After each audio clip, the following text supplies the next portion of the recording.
3. Assalamualaikum warahmatullahi wabarakatuh. Perkenalkan, nama saya Muhammad Rizky Febrianto dengan NIM 19020032. Kelas Fire and Safety angkatan 19. Saya di sini akan mempresentasikan hasil kerja saya, yaitu membahas mengenai Taman Nasional Pulau Komodo.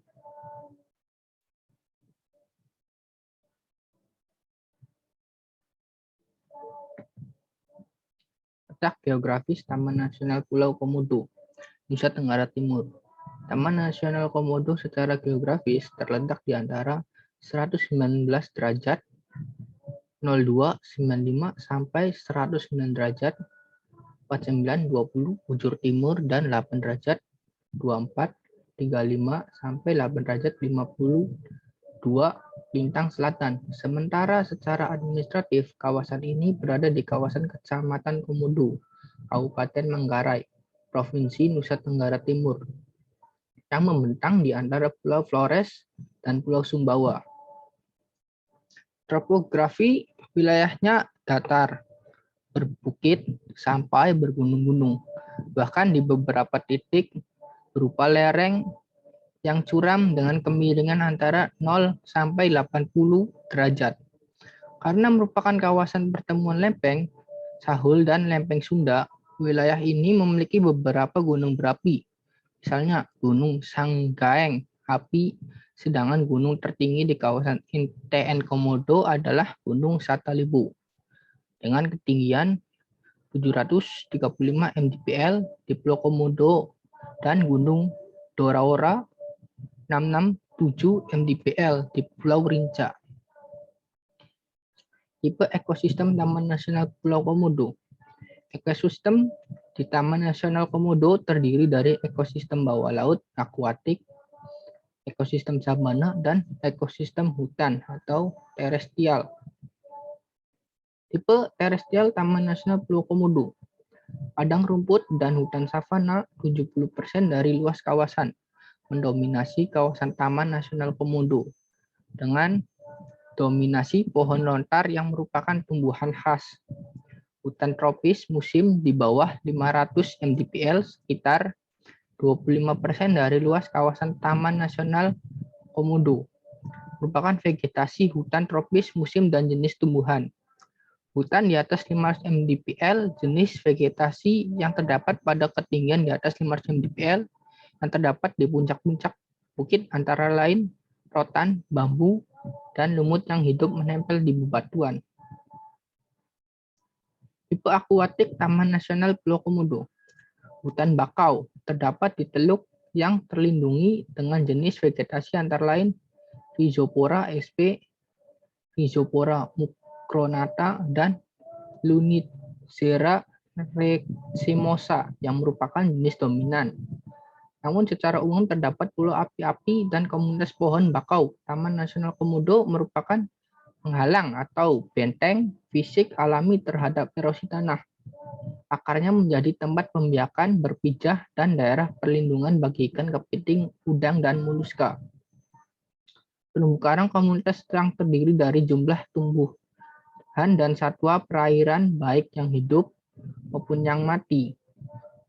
Terumbu karang yang ada di Taman Nasional Komodo merupakan habitat penting bagi sekitar 1.000 jenis ikan, lebih dari 250 jenis koral pembentuk karang, sedikitnya 105 jenis krustasean, dan 70 jenis bunga karang. Populasi yang terdapat dalam ekosistem Taman Nasional Pulau Komodo. Pada tahun 1980, Taman Nasional ini didirikan untuk melindungi komodo dan habitatnya. Di Taman Nasional ini dapat 277 spesies hewan yang merupakan perpaduan hewan yang berasal dari Asia dan Australia yang terdiri dari 32 spesies mamalia, 128 spesies burung, dan 37 spesies reptilia. Bersama dengan komodo setidaknya 25 spesies hewan darat dan burung termasuk hewan yang dilindungi.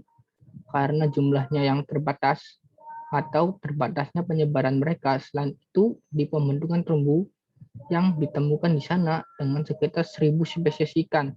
Keindahan terumbu ini menarik minat wisatawan asing untuk berenang atau menyelam di perairan ini.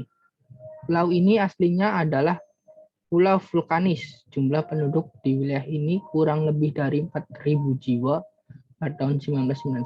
Taman nasional ini diterima sebagai situs warisan dunia oleh UNESCO. Manfaat ekosistem pada Taman Nasional Pulau Komodo. Pelestarian keanekaragaman hayati. Fungsi pelestarian keanekaragaman hayati ini meliputi pemberian sumber daya gen atau melindungi spesies, menjaga keanekaragaman ekosistem, dan mendukung proses evolusi. Kedua, pelestarian proses ekologis. Fungsi pelestarian proses ekologis meliputi perbaikan dan pengedaran nutrisi, pembentukan tanah, siklus, dan pembersih udara, air, mendukung udara global, memberikan keseimbangan air, memberikan oksigen, dan menyerap karbon dioksida. 3. Pelestarian sumber air. Fungsi pelestarian sumber air ini meliputi pengendalian erosi, reduksi banjir lokal, dan regulasi aliran sungai. Penelitian dan pendidikan. Fungsi penelitian ini merujuk pada studi mengenai sejarah alam dan keanekaragaman hayati di suatu wilayah.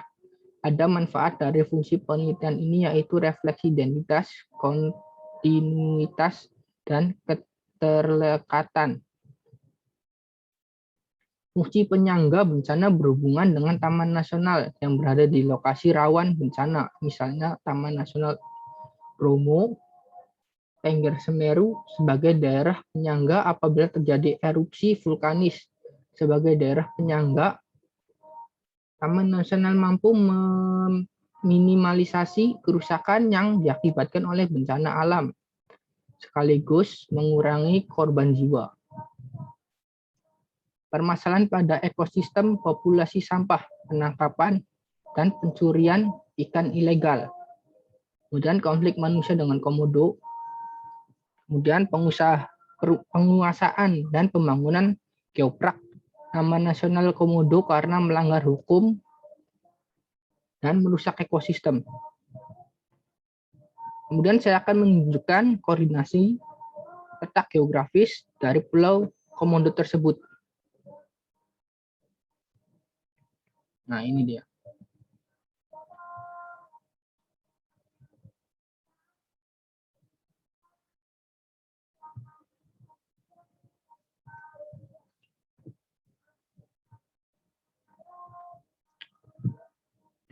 Sekian dari saya, kurang lebihnya mohon maaf.